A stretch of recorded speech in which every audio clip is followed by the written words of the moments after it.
Yeah, so thank you so much, Richard, for having invited me. And what I will start with is that there's so much to talk about with COVID.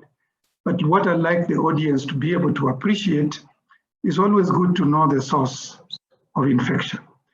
What is of interest is that there are a lot of infections in the wild, a lot of viruses, a lot of bacteria, but more viruses than bacteria that from time to time move from animals to humans.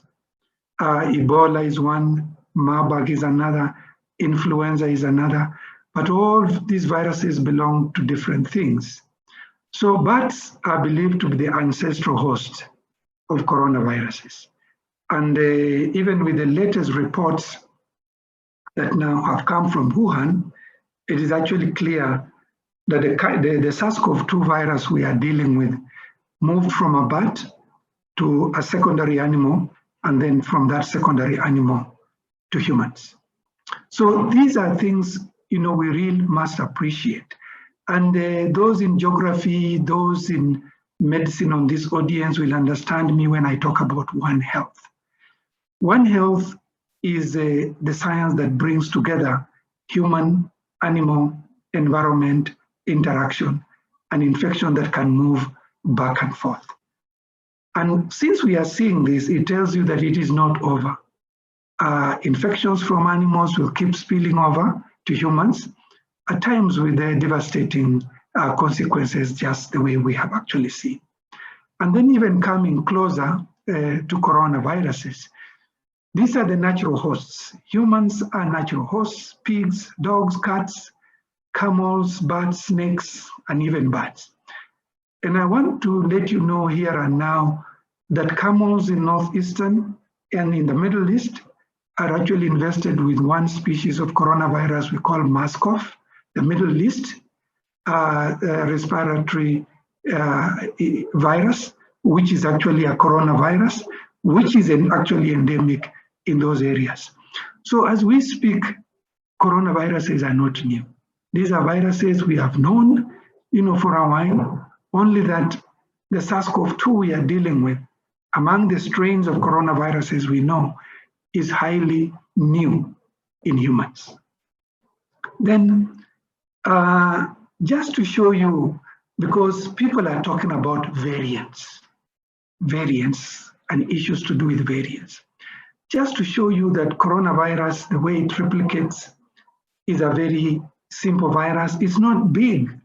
In terms of genomic size, is only 30,000 nucleotides. And in the area of genomes, that is fairly small. But the interest is the way it replicates, that it carries its own enzyme, and it is able to make its own messages throughout the place without involving the human nucleus. So it's fairly independent in the sense that once it gets into the cell, it never gets into the nucleus like other viruses. It just works within the cytosol or the cytoplasm, replicates, uses the nutrients from the cell, and eventually it gets out of the cell in multiple forms. So it is this understanding, okay, the various proteins, the way it replicates, it is this understanding that was there before. Even before SARS-CoV came, this understanding was there. So when people keep saying, oh, this vaccine was developed very quickly, no, this science has been there. Realize also that we have 4 circulating human coronavirus. The first really described outbreak of coronavirus in human was what we call the Russian flu. And I want you guys to separate the Spanish flu from the Russian flu. The Russian flu was maybe in 1819 or something like that. Those who have ability to check, go and read about the Russian flu, not the Spanish flu. The Spanish flu was influenza. The Russian flu was actually a coronavirus, which has now become endemic, as I will show you. So the whole issue is that this understanding of how these viruses replicate has always been there, and science has always actually been going on, and hence the rapidity at which you have seen. When people talk about messenger RNA, like we shall see, these is science that is clearly known. These are things we've been doing even when I was doing my master's in various places. So this understanding has been there. So the rapidity with which vaccines have been made is because this science has been going on quietly in the background as other things move on.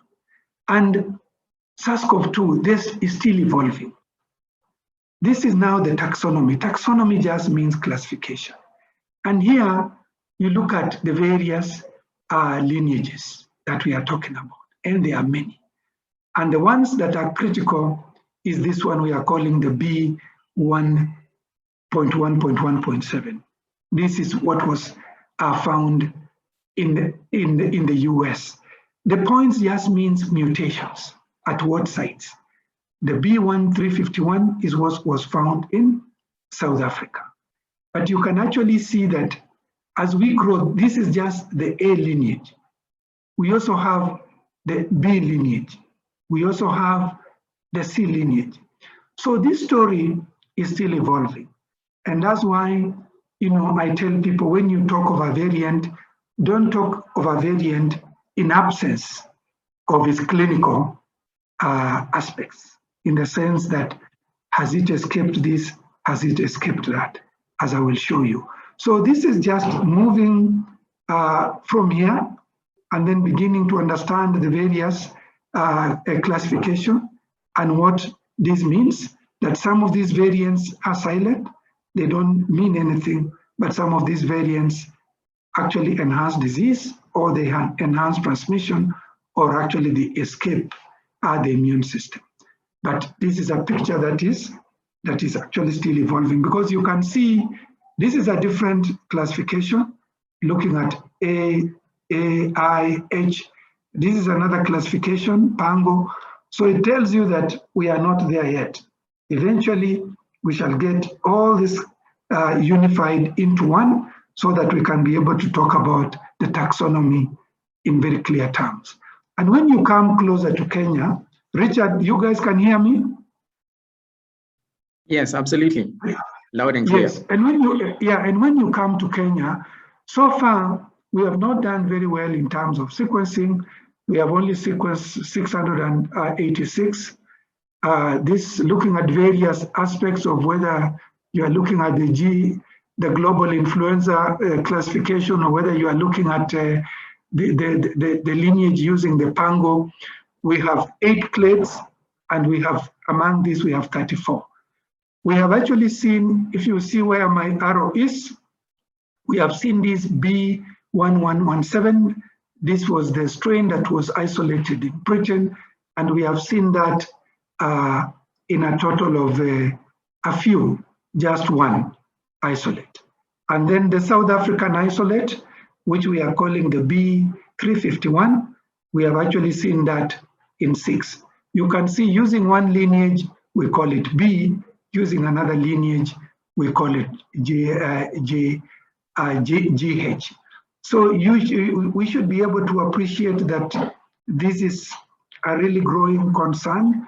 You can see the various lineages we have. Some are in A and some are in S, but at the total of 686.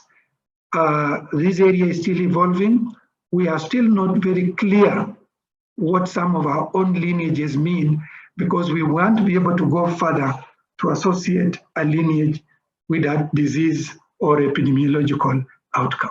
So this is actually our latest status of variants or clades, if you want to call them so. So now, variants, there are many, they are evolving. These variants are mainly in the spike gene, and I will show you that shortly.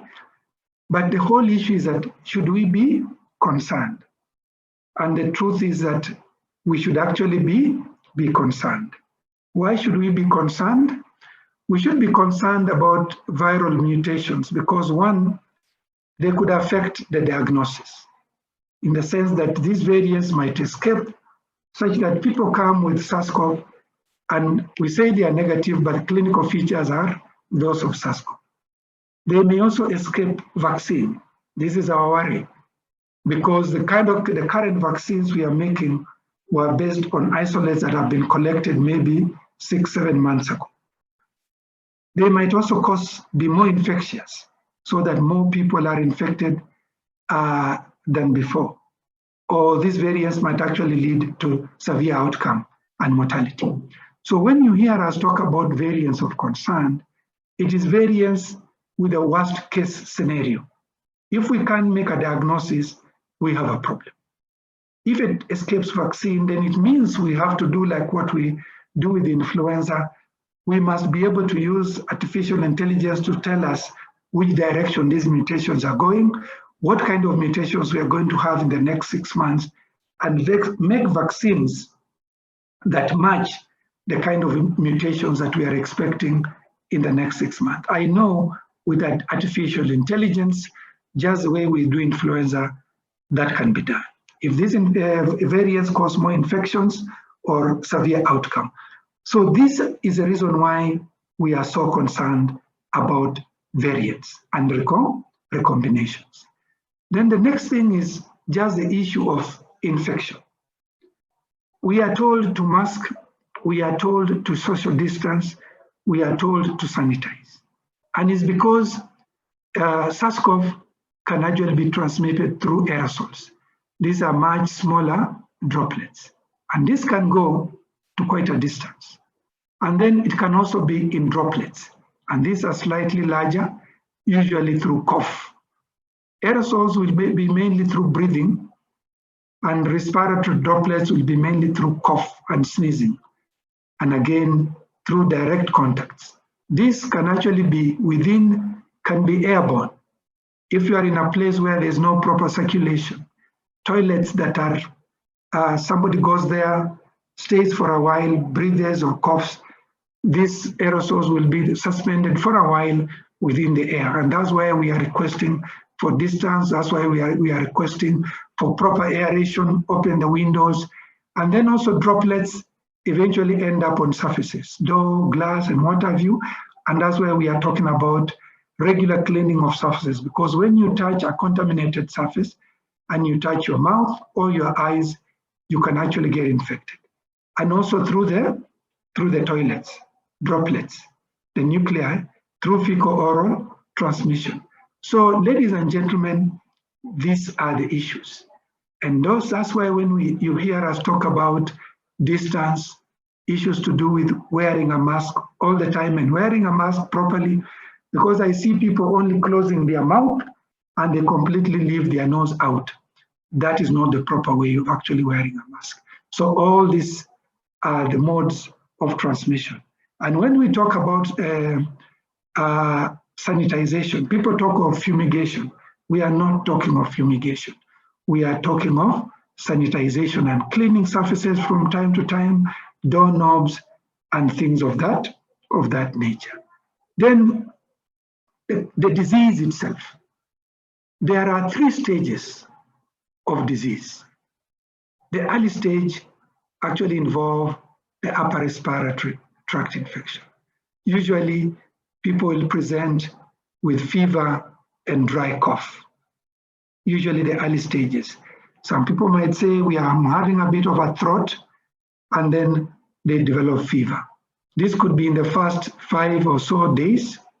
Then the second stage is now when the virus moves from the upper respiratory to lower respiratory, pulmonary phase. And this is now where you start getting shortness of breath, okay, without any problem. You will start getting hypoxia. And this is now where we say that we want to know your oxygen saturation. And that's where the pulse oximeter becomes, very, very critical. And when we do your full blood count and all those things, we might see some level of neutropenia. And then eventually, if unfortunately you move to the third stage, this is now when the infection becomes systemic. And when you have what we call a cytokine storm, and this usually involves the entire body, Then eventually people might go into acute respiratory distress syndrome. Other people might go actually into shock. Others might go into cardiac failure. Others might even go into renal failure.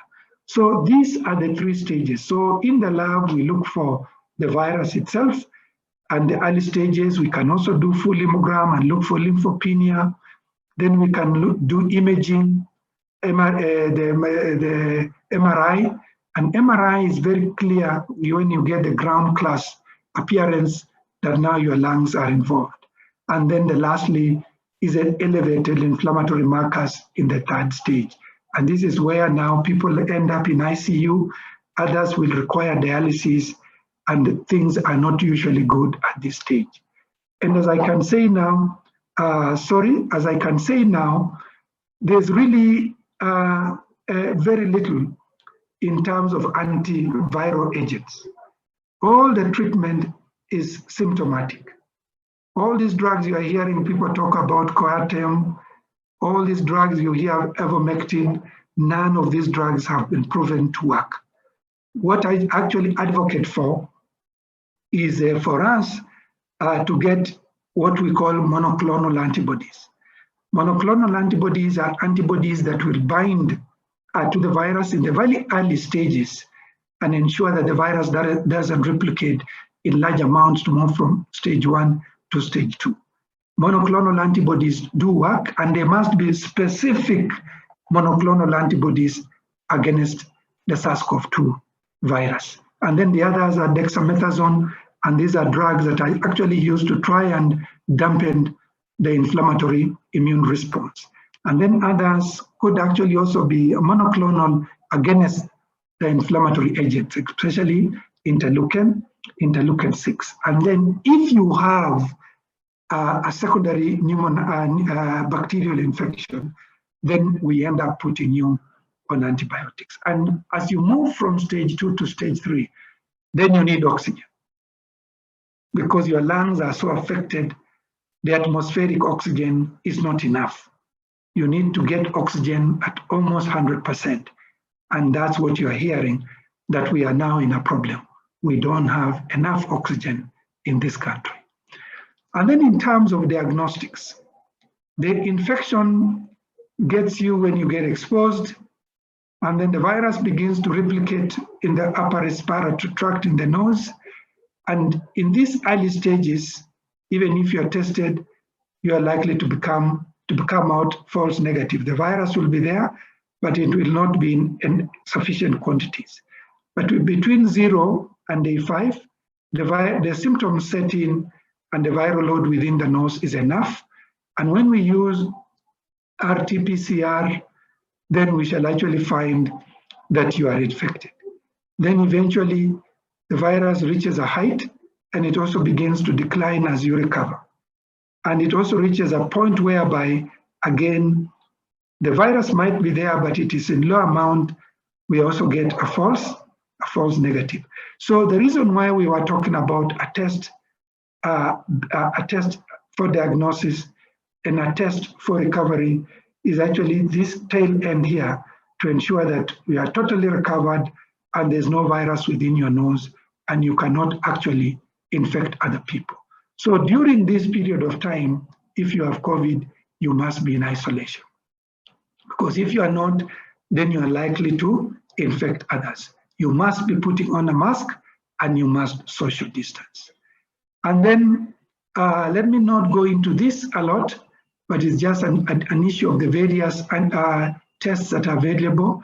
The RT-PCR, which targets the 3 genes, but also the antigen assay, which also target viral antigens. So let's appreciate that you can use RT-PCR or you can use the antigen assay, not antibody. And I think anytime you're going to the hospital and you want them to make a diagnosis of COVID, you should know whether they are going to use an RT-PCR or the antigen assay, not antibody. Antibody will just tell you that you have maybe a past infection. But the viral antigen assay, the rapid test, or the RT-PCR will actually tell you that at that point in time, you are actively infected with COVID. At that point in time, you are also infectious to others.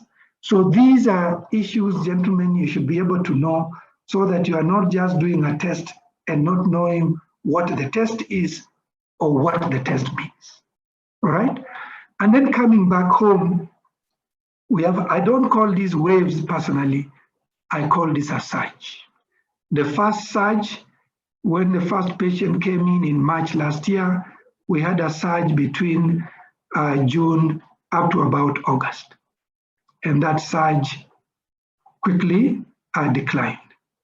And then we had another surge around October up to about December. And then that surge declined. So January, we didn't have much activity. February, we didn't have much activity there, but beginning March, we then had another. We are now in the third surge. And I call it a surge because what I'm now seeing clearly is an infection where maybe a new variant is introduced. We really don't have immunity to it. It begins to infect most of us. With time, as most of us get infected and develop immunity, it actually declines. What we now must try to understand, how often are these cyclic events going to happen? And what is driving these cyclic events? Because we are saying it is variance, but we are not sure. We are saying it is waning immunity, but we are not completely sure. So this is a science, ladies and gentlemen, we are trying to follow up very, very critically to be able to appreciate. And again, when you follow up with the mortality, you'll see we had a lot of mortality June, July, August, September. It declined a bit. Then we had another enhanced mortality November, quite a bit of November and December, and then it declined. And then you can actually see we are now beginning to go into another surge of mortality. Week 22 of March, that 3 people died. So we are again following this to totally try and understand what is actually influencing these cyclic waves we are actually seeing.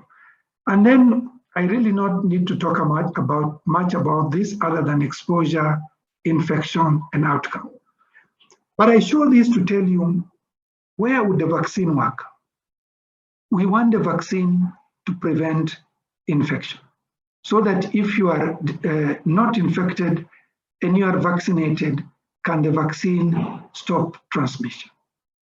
The second one is that should you get exposed and infected, okay, can then the vaccine prevent disease? All right, can the vaccine prevent disease? All right, and can it also prevent the poor outcome? So that even if you get disease, you either remain asymptomatic, or even if you do, you get very mild disease. So we want a vaccine that can actually work in all those three areas.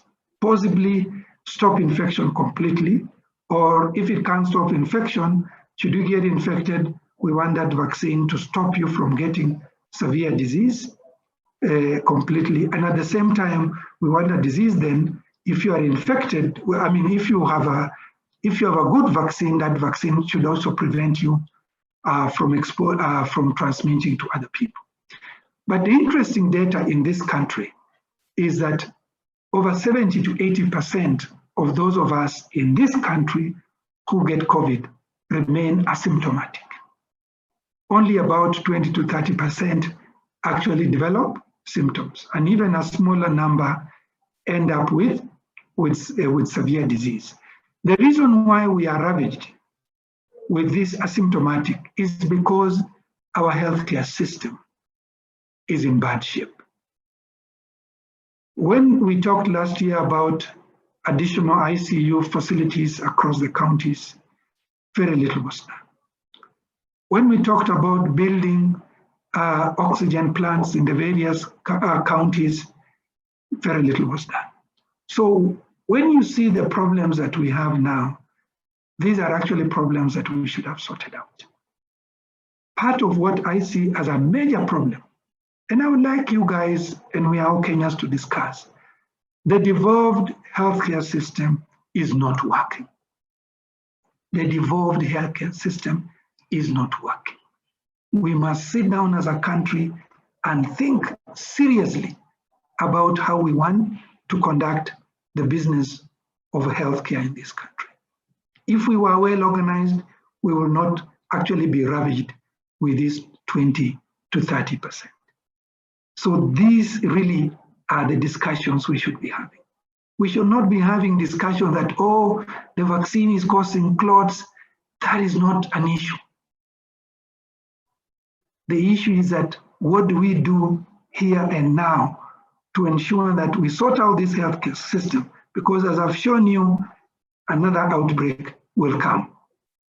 So this really is the discussion, ladies and gentlemen, we must engage in.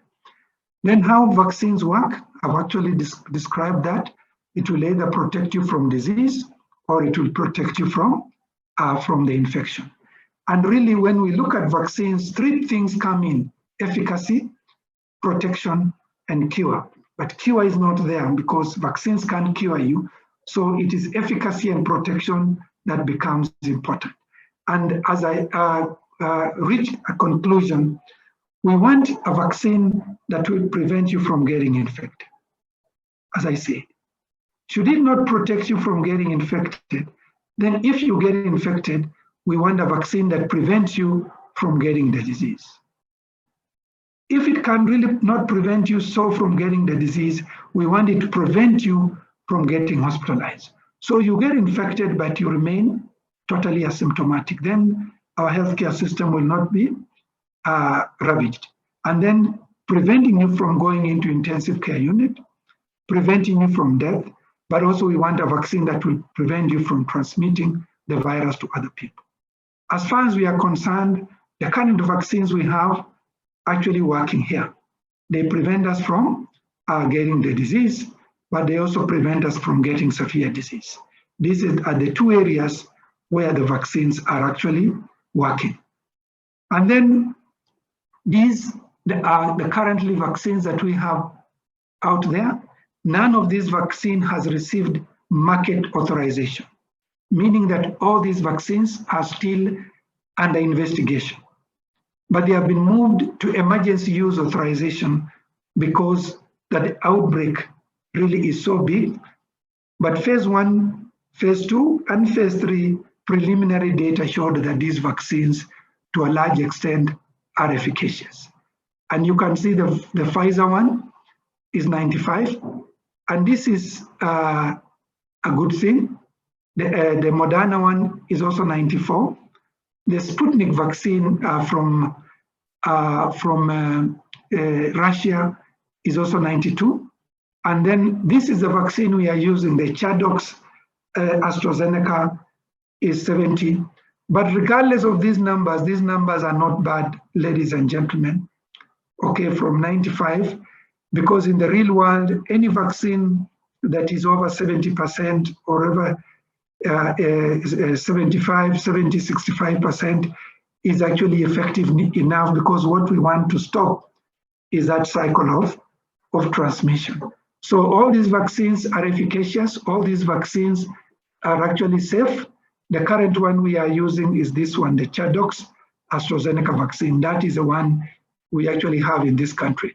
All of them are 2 doses, apart from the Johnson & Johnson, which is actually just one dose. And then one of the things that are critical and that's of interest to us, how long will the protection last? We know that for the AstraZeneca vaccine that we have now, a single dose should protect you for about 90 days to an efficacy of maybe 60, 70%. And that's why we say you should actually then go for a second dose, maybe 6 or 8 weeks later, which will then actually boost. So the critical aspect is how long. I have no problem with the safety profiles of this vaccine. We also have no problem with the storage of the AstraZeneca, because it can be stored between -20 if you're going to do long-term storage, or you can store it between 2 to 8 degrees. when you are going to administer it in a short period of time. And then part of our problems in Kenya really is funding. We are not buying our vaccines, we are getting them through the African COVAX initiative. There's still inefficient global supply of vaccines, as you can understand. And the reason why is that traditionally, vaccines have been given to under 5. But now we are saying we want to give a vaccine to adults. The global population, the total global population is hovering around 8 to 9 billion people. So even if you took India alone, India has a population of 1.3, 1.4 billion. So for India to actually just avail enough doses for 50%, if we say 50% are adults who need it, you can actually see the tall order we have on manufacturing. But what I understand now, Britain has vaccinated about 30 million of their population. UK population is maybe 74 million. So they are almost there. The US, the latest figures I checked, the US has vaccinated about 150 million, and the US population is about 300 million.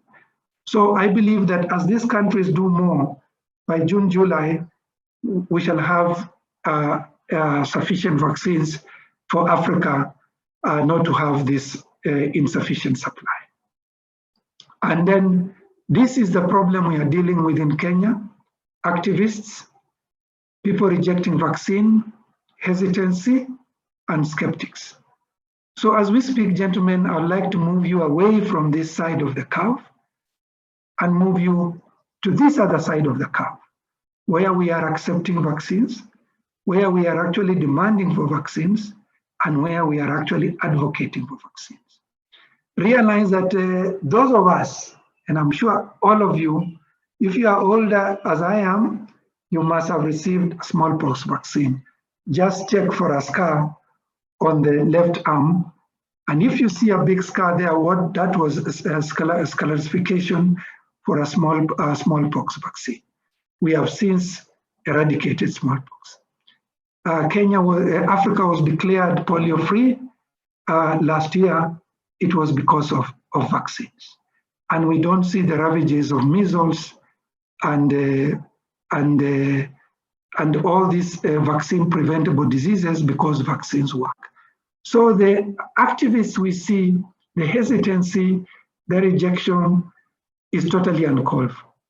Vaccines are a big public health initiative, and we must actually, if you are in a place to support vaccine research, do it. So accept because you understand. Create demand and get all your relatives to go for it. And advocate because we understand that vaccines are safe.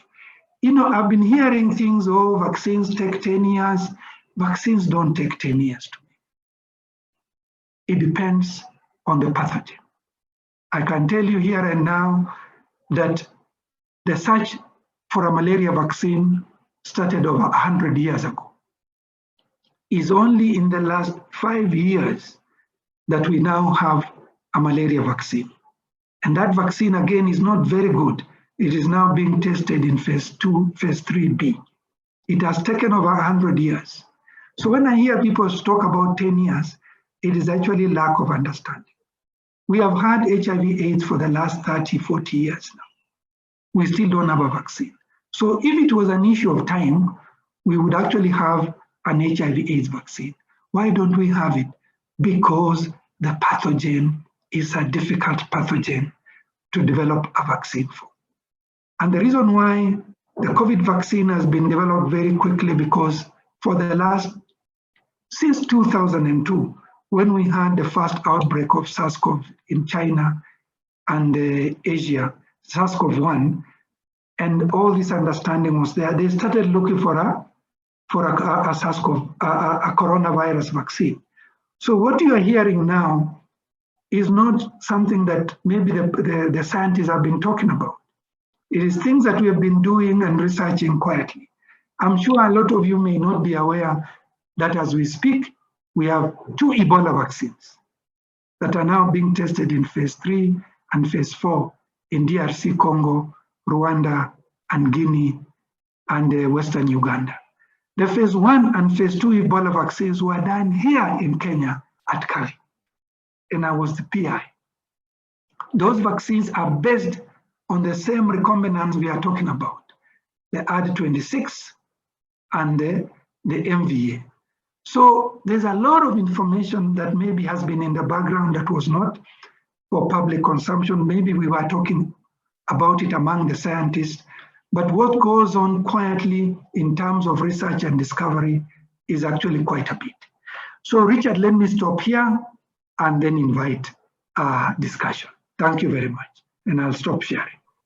Thank you so much, Professor. I think there's been a lot of interaction on the Q&A chat box. There's a lot of questions you've already answered, and I will do my best to spend the next 20 or so minutes going through some of the concerns that have been raised. I believe we are all taking the notes, and if you haven't taken any, do not be dismayed. We will make sure that we get you this recording so you can just revise and go through it. Professor, some of us haven't been in class in a long time. I believe we now feel like we have been lectured, and it's a good reminder for those of us who haven't been in class in a while. So thank you. Let me go right into it. Someone who asked about these conspiracy theories that have been going around the internet and all the other fora, talking about COVID-19 being a manufactured virus from the in the laboratory, and they asked of your expert opinion. What do you have to say about that? No, it's actually not true. We had that even when there was an outbreak of. You remember in 1983. I don't know where you guys were in 1983 when there was an outbreak of HIV. There was actually also the same discussion that all this has been developed in the lab. No, these viruses do exist. As I've shown you, they are there in the wild. They spill over to humans from time to time.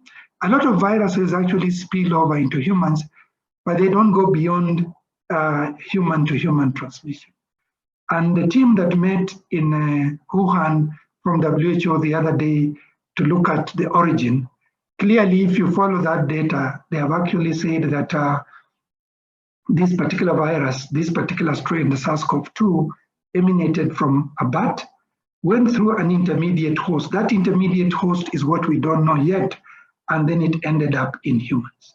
So for us, really, let's stay away from those theories. I don't know why people would think that you can develop vaccines in the lab and try to kill others, because then the whole issue, if you do that, then you must really have an antidote. And we don't have an antidote. An antidote is a vaccine that has taken a bit of time. And you can see it is a global problem. So let's stay away from those conspiracy theories. It is not true.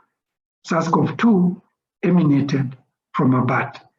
MERS-CoV, as I've told you, the Middle East coronavirus that we are seeing also in the northern part of Kenya, again, it's from camels to humans. So that, I would say, stay away from that. It's not true. Richard? Thank you very much, Professor. I think the next question I have for you is, would it be possible that we have a very own COVID variant in Kenya? Is that a possibility? Oh yeah, and I think that it is true. You see, just because the US, the Britain saw a particular strain that became a strain of concern, is because of all the countries in the world, Britain has sequenced the most number of variants. We have only done 600. Globally, there are almost 500,000 variants. So we are not sequencing enough, and we are not also associating our variants with the disease outcome. To be able to know that this is a variant of concern, you must associate that with either is it escaping the immune system, That is science we need to do. Is it escaping diagnosis? Is it more infectious? And is it causing more disease? So on that area, we are not doing enough. The problem might not actually be infrastructure. From where I sit, the problem is funding. So we need actually to do more to look at our own variants and also associate our variants with the epidemiology within our own region, so that we are not so concerned about the South African variant, and yet we don't know what clearly is circulating within our own country. 600 sequences is just a drop in the ocean. We need to do more.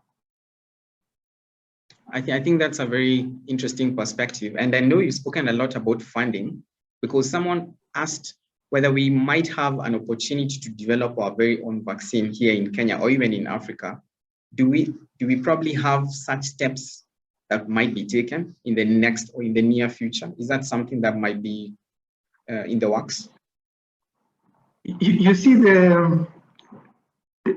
now, even with the current technology, if you had asked me this question 15 years ago, I would have hesitated a bit. But now, with the kind of technology we have now, use of DNA platforms, use of mRNA platforms, use of recombinants, we can develop vaccines here.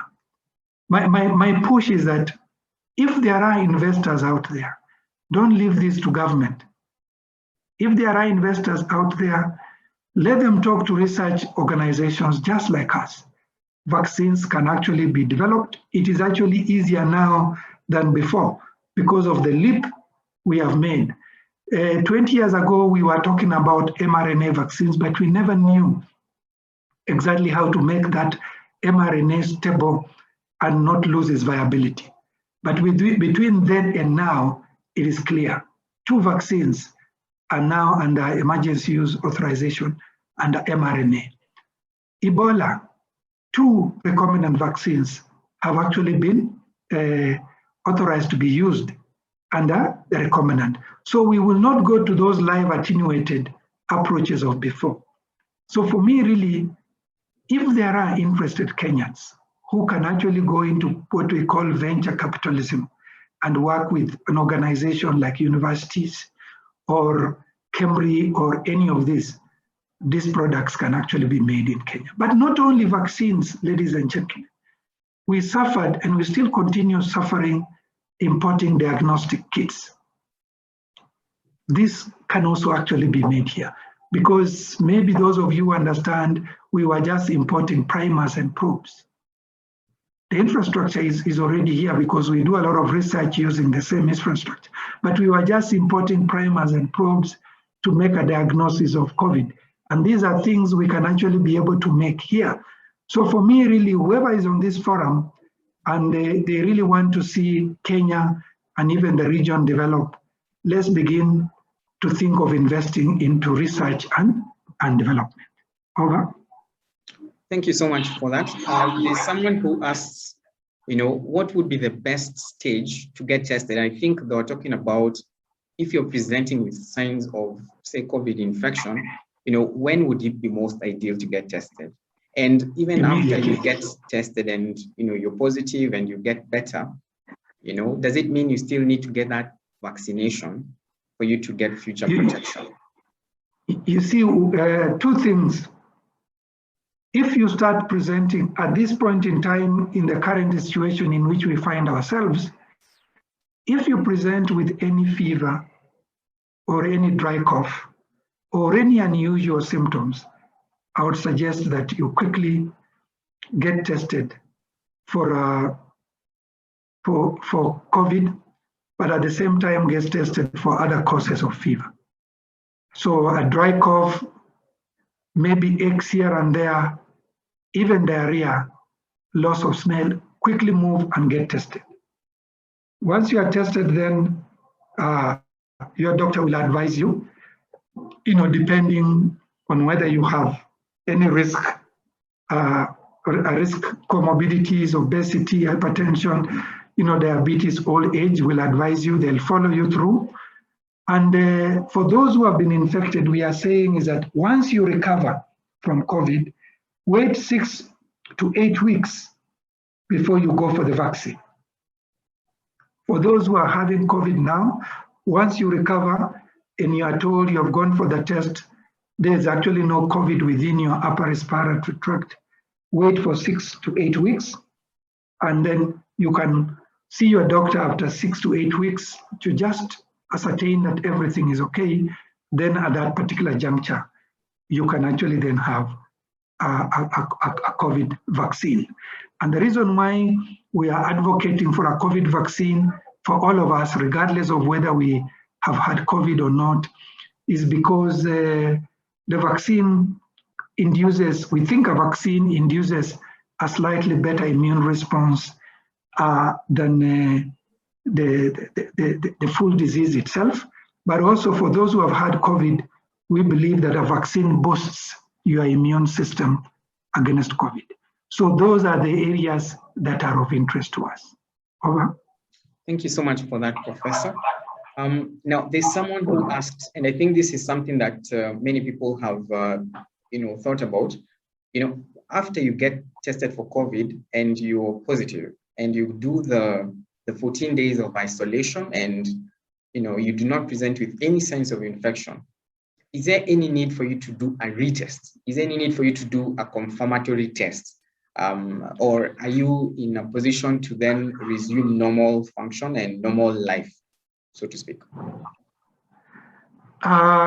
If for us is that what we have seen that towards the tail end, if you have been in isolation for 10, 15 days and you are totally symptom-free,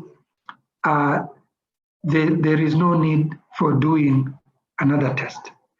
But we have advocated that for healthcare workers, because they are going to go back into a high-risk setting, it's good for them to have another test to ascertain they are totally COVID-free. But at the same time, the reason why we were saying also don't bother about the test 15 days after isolation, because again, these tests are not free. But if you are able to actually afford it, my position would be that once you are diagnosed with COVID, once you have recovered, then please just go for a test to ascertain that you are totally COVID-free and there are no remnants of the virus within your upper respiratory tract. Very good. Thanks so much for that. I think that clarifies a lot of many people's query that regarding that testing after the positive outcome. Someone also asked, if they're breastfeeding, is it okay for them to get the vaccination, or is there a chance that might affect the mother, the child with the breastfeeding that's going on? Someone also asked if they're on chemotherapy, do they need or are they in a position to get the vaccination?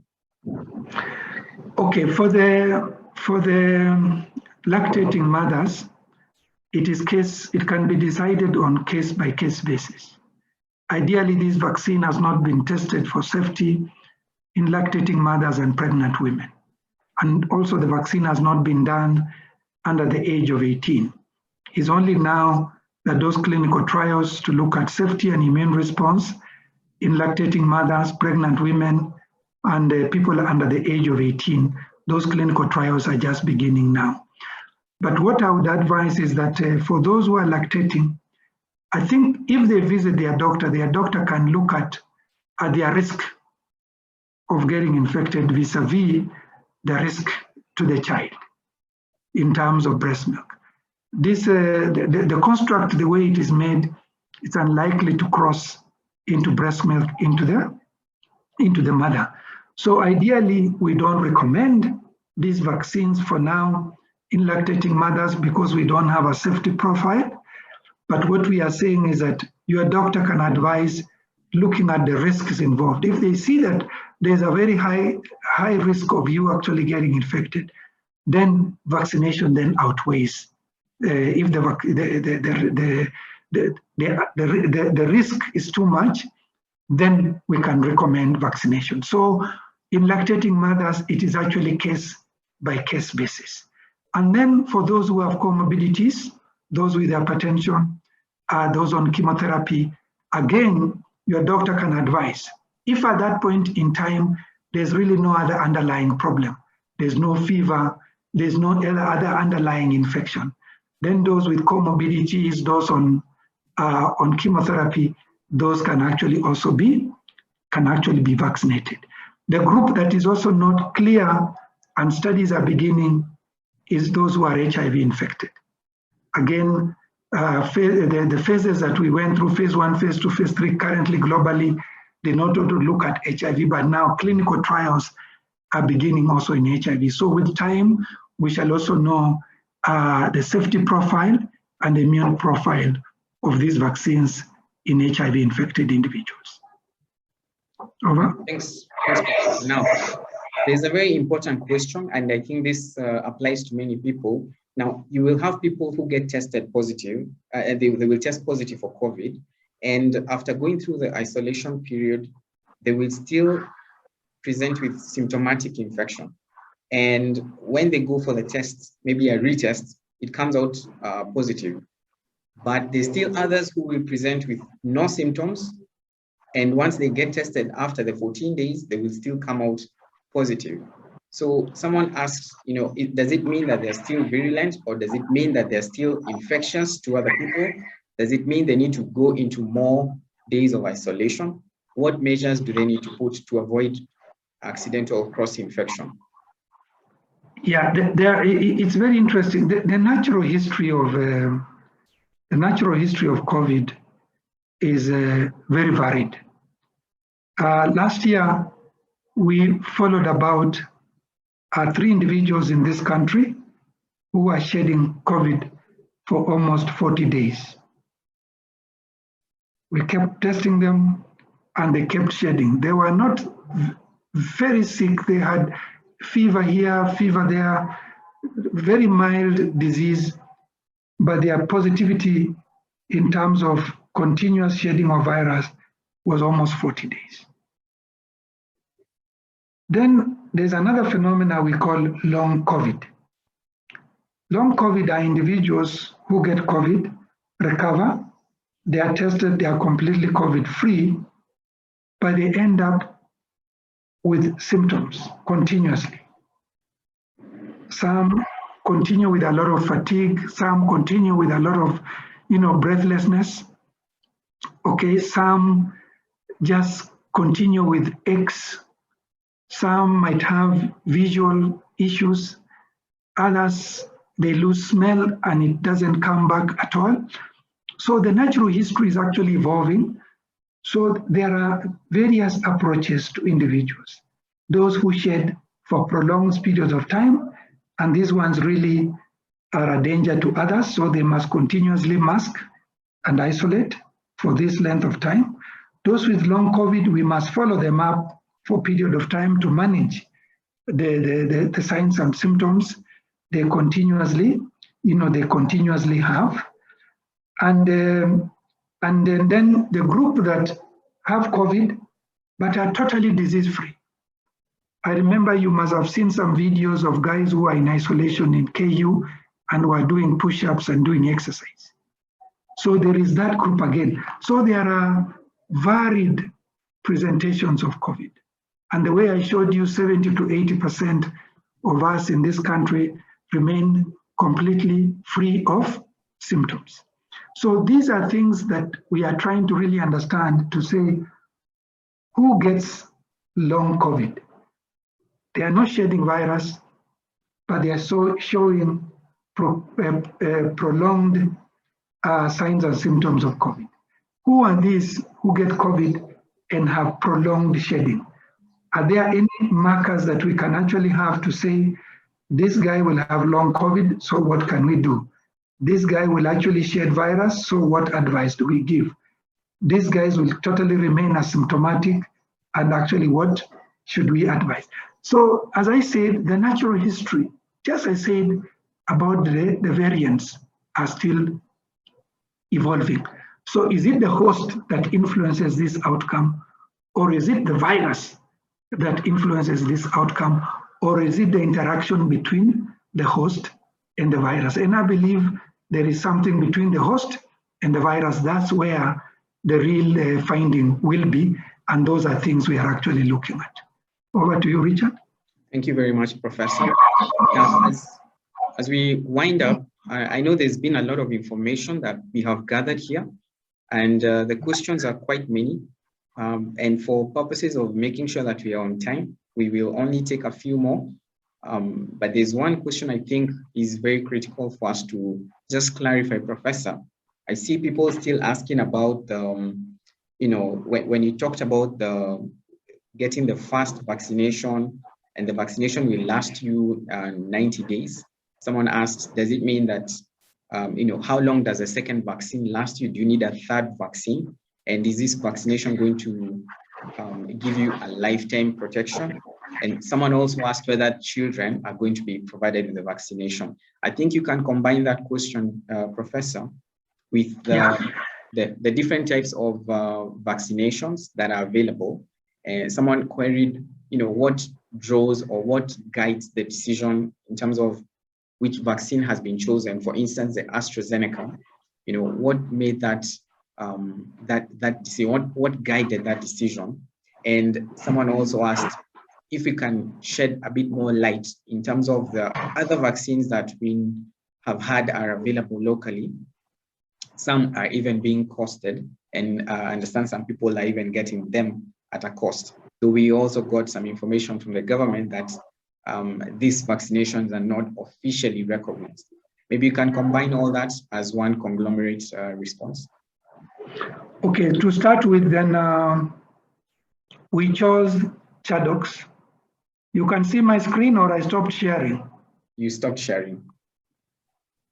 Okay, sorry. We chose ChAdOx, the AstraZeneca vaccine, purposely because of logistics, in the sense that it is easy to store. 2 to 8 degrees is standard, and we have -20s for long-term storage, and we have 2 to 8 degrees scattered all over the place within our various public hospitals because of the childhood vaccine immunization program. So we went with ChAdOx because of the ability to store and the ability to move around and ensure that the cold chain is maintained. That is actually the reason why we went with ChAdOx. The other reason is also that it is being negotiated through the COVAX, which is a part of the Africa CDC and WHO.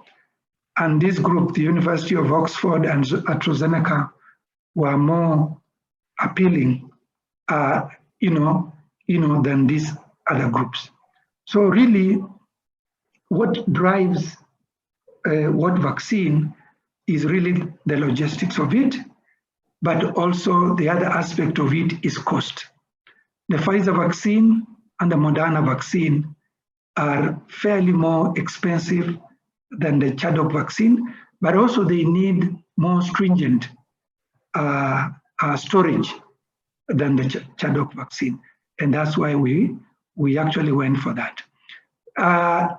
If I were to choose the vaccine to go for, I would really go for the Johnson & Johnson because it is just a single dose. You don't need 2 doses, it's a single dose. So what we know with the ChAdOx, the AstraZeneca vaccine that we have, that 1 dose gives you immune response and protection for about 3 months. And then when you get a second booster, then that booster gives you protection for even a period of 1 year. We are still following that. What we still don't know is whether it will go beyond 1 year or whether we shall need boosters from time to time. But what we know now is that for those of you who have gone for the vaccine, I'm sure you are being told to go back within 6 to 8 weeks for the second dose. And the reason is that between the time you're vaccinated and the time you get the second vaccine, there is what we call in immunology establishment of good memory And that's the longer you stay a little bit, the better that memory will be, and the better booster and the more efficient, the boosting will be. So 6 to 8 weeks is what is recommended for ChAdOx, and it can thereafter protect you for approximately 1 year. It might be longer. We say 1 year because some people have actually been followed, for a period of 1 year with very good immune response. Now, ideally, as we speak now, and globally, nobody should buy a COVID vaccine. All vaccines globally are being given through public health in their own countries, and they are all being given for free. Completely free.